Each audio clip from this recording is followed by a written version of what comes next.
जय हिंद दोस्तों। जितने भी मेरे आरपीएफ कांस्टेबल भर्ती 2025 के साथी हैं उनके लिए एक बड़ी खुशखबरी निकल के आ रही है कि आपकी जो रिजल्ट की जो तिथि है वो भी आपकी घोषित हो चुकी है। इतने नंबर वाले अपना रिजल्ट तैयार हो चुका है। जिस कैंडिडेट ने भी फिजिकल की तैयारी करना स्टार्ट नहीं किया है तो ये वीडियो देखकर आप अपनी फिजिकल की तैयारी करना स्टार्ट कर दो, क्योंकि आपकी फिजिकल के लिए जो सिलेक्ट कैंडिडेट की लिस्ट है वो आपकी जारी हो चुकी है। तो इस वीडियो में हम मेल और फीमेल दोनों कैंडिडेटों की रो मार्क्स कट ऑफ और नॉर्मलाइजेशन मार्क्स कट ऑफ की बातें करने वाले हैं। तो वीडियो में लास्ट तक जरूर बने रहना। जो कैंडिडेट वीडियो में नए जुड़े हैं वो एक बार चैनल को सब्सक्राइब जरूर कर लेना, जिन्हें उन्हें जितनी भी भर्तियों की अपडेट है वो सबसे पहले आपको मिलती रहे। तो सबसे पहले मैं बात कर लेता हूँ यहाँ पर रिजल्ट की, यानी कि जो आपका रिजल्ट है वो आपका कब जारी होगा। तो रिजल्ट आपका, अब आपका एग्जाम हुआ था मार्च के अंदर, एक मंथ में बाद में आपका रिजल्ट जारी होता है, यानी कि जब एग्जाम कंप्लीट होता है उसके एक मंथ बाद में रिजल्ट जारी होता है। तो मार्च के अंदर रिजल्ट जो एग्जाम हुआ था कंप्लीट, उसके बाद में मई छोड़ो और अप्रैल छोड़ो और मई के अंदर आपका जो रिजल्ट है वो जारी हो जाएगा। यानी कि मान के चलो कि मई के फर्स्ट वीक तक आपका जो रिजल्ट है वो जारी हो जाएगा। उसके बाद में मैं बात कर लेता हूँ टोटल फॉर्म यहाँ पर कितने अप्लाई हुए थे, यानी कि कितने कितने कैंडिडेटों ने यहाँ पर फॉर्म अप्लाई किया था। तो लगभग लगभग आपके 35 लाख बच्चों ने यहाँ पर फॉर्म अप्लाई किए थे। 35 लाख बच्चों ने फॉर्म अप्लाई किया था, जिसमें से एग्जाम देने बच्चे गए थे वो गए थे आपके 16 लाख। कितने? 16 लाख बच्चों ने यहाँ पर क्या दिया था, एग्जाम दिया था। अब इन 16 लाख बच्चों में से भी ये तो है नहीं कि 16 लाख के 16 लाख बच्चे ही आरपीएफ कांस्टेबल भर्ती को लेकर सीरियस थे। इसके मान के चलो आपके 10% बच्चे ही ऐसे होंगे जो आरपीएफ कांस्टेबल भर्ती को लेकर सीरियस होंगे, क्योंकि फिजिकल के लिए आपको 10 गुना बच्चों को ही बुलाया जाएगा, यानी कि जितनी वैकेंसी है उसके 10 गुना बच्चों को ही बुलाया जाएगा। बात करूं नॉर्मलाइजेशन की, तो कोई बोल रहा है कि 15 मार्क्स, कोई बोल रहा है 20 मार्क्स का, लेकिन इतना आपको नॉर्मलाइजेशन देखने को नहीं मिलेगा। लास्ट आप मान के चलो 12 से 15 मार्क्स, 12 से 15 मैक्सिमम आप 15 मार्क्स मान के चलो। इससे कम ही आपको नॉर्मलाइजेशन देखने को मिलने वाला है, इससे ज्यादा आपको नॉर्मलाइजेशन नहीं देखने को मिलेगा। बोनस अंक की बात करूं तो यहाँ पर बोनस अंक भी आपको 10 अंक का तक का आपको बोनस अंक भी देखने को मिलने वाले हैं। और कुछ प्रश्नों में आपकी आपत्ति भी दर्ज की थी। वो कितने क्वेश्चन है? वो आपके 25 ऐसे क्वेश्चन हैं जिनके अंदर आपकी आपत्ति दर्ज हुई है। ये हो गया। अब हम बात कर लेते हैं अपनी हार्ड शिफ्ट और मीडियम शिफ्ट। तो सबसे पहले मैं हार्ड शिफ्ट की बात करूं, यानी कि ये आपकी क्या थी, आपकी हार्ड शिफ्ट थी। इनके अंदर आपको लगभग 10 से 12 मान के चलो 10 से 12 मार्क्स तक का आपको इनके अंदर नॉर्मलाइजेशन देखने को मिलने वाला है इन शिफ्टों के अंदर।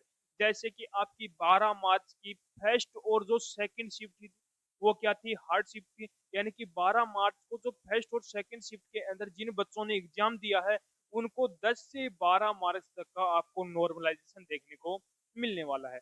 2 मार्च की बात करूं तो 2 मार्च की फर्स्ट और सेकंड शिफ्ट, यानी कि 2 मार्च की फर्स्ट और सेकंड शिफ्ट के अंदर भी जिस बच्चों ने एग्जाम दिया है उनको भी 10 से 12 मार्क्स का नॉर्मलाइजेशन देखने को मिलने वाला है। 17 मार्च की थर्ड शिफ्ट, 18 मार्च की फर्स्ट शिफ्ट, 4 मार्च की थर्ड शिफ्ट, 10 मार्च की थर्ड शिफ्ट, 7 मार्च की फर्स्ट शिफ्ट और 11 मार्च की सेकंड और थर्ड शिफ्ट, 9 मार्च की सेकंड शिफ्ट।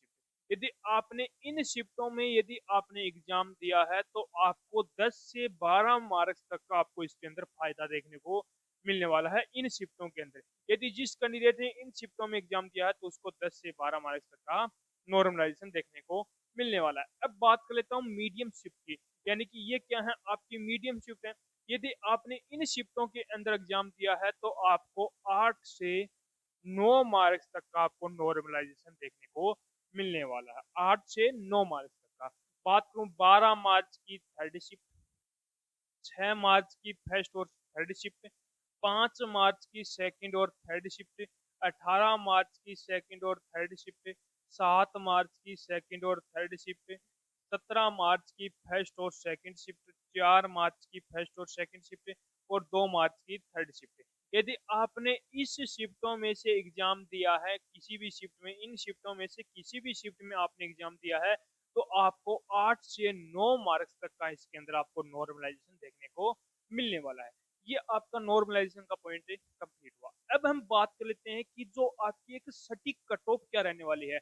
यानी कि बहुत से बच्चों का डाटा लेने के बाद में जो मैंने एक सटीक कट ऑफ बनाई है, यानी कि रो मार्क्स कट ऑफ, उसके बाद में मैं आपको नॉर्मलाइजेशन भी कट ऑफ इसके अंदर बताने वाला हूँ। तो वो नॉर्मलाइजेशन कट ऑफ क्या रहने वाली है और एक सटीक कट जो आपकी रो मार्क्स कट ऑफ है वो क्या है।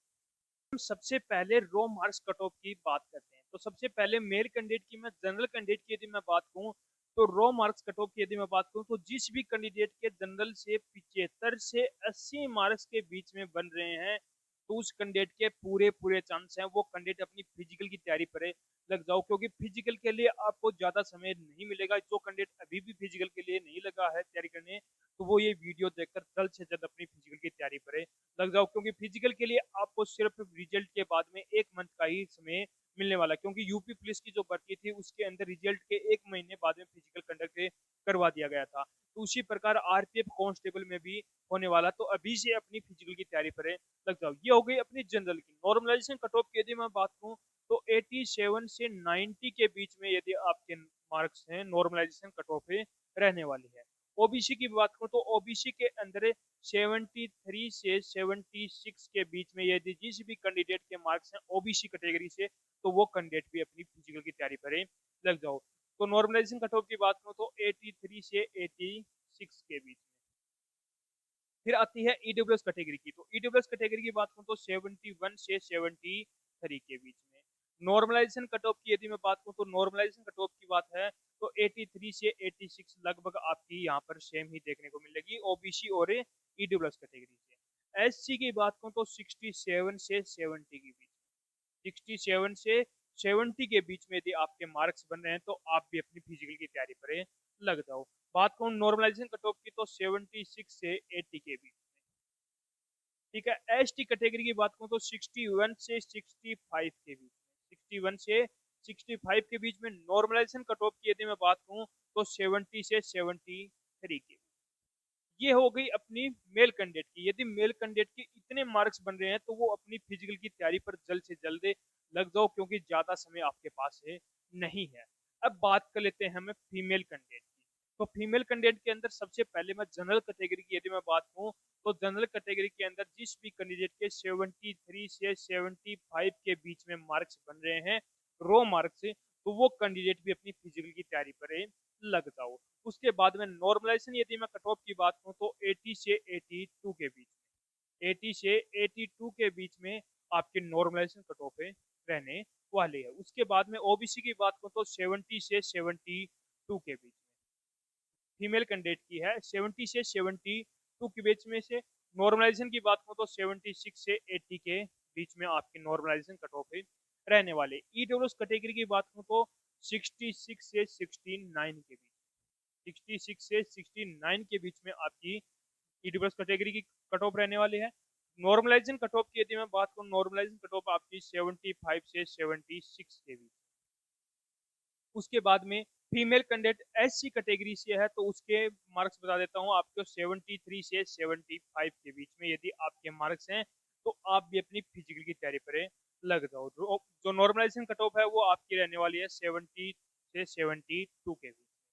उसके बाद में फीमेल कैंडिडेट की एसटी कैटेगरी की यदि मैं बात करूँ, तो एसटी के अंदर है 58 से 60 के बीच में, 58 से 60 के बीच में आपके मार्क्स बन रहे हैं, तो आप भी अपनी फिजिकल की तैयारी पर लग जाओ। नॉर्मलाइजेशन की बात करूँ, तो नॉर्मलाइज कट ऑफ आपकी 68 से 70 के बीच में आपकी नॉर्मलाइजेशन कट ऑफ रहने वाली। ये आपकी एक सटीक कट ऑफ मैंने बता दी है। इतने मार्क्स आपके बन रहे हैं, तो आप अपनी जल्द से जल्द फिजिकल की तैयारी पर लग जाओ, क्योंकि इसका फिजिकल भी आपका टफ है रहने वाला। Long jump, high jump, running, सारी चीजें इसके अंदर रहने वाली है। तो अब आप मुझे एक बार कमेंट करके जरूर बताना कि आपने कौन सी शिफ्ट में एग्जाम दिया है और आपके कितने मार्क्स से बन रहे हैं। तो उसका मैं रिप्लाई बहुत जल्द आपको देने वाला हूं। तो उम्मीद करूंगा कि आपको हमारा ये वीडियो पसंद आया होगा। तो एक बार लाइक, शेयर, सब्सक्राइब जरूर करना और कमेंट करके एक बार जरूर बताना कि आपको हमारा वीडियो कैसा लगा।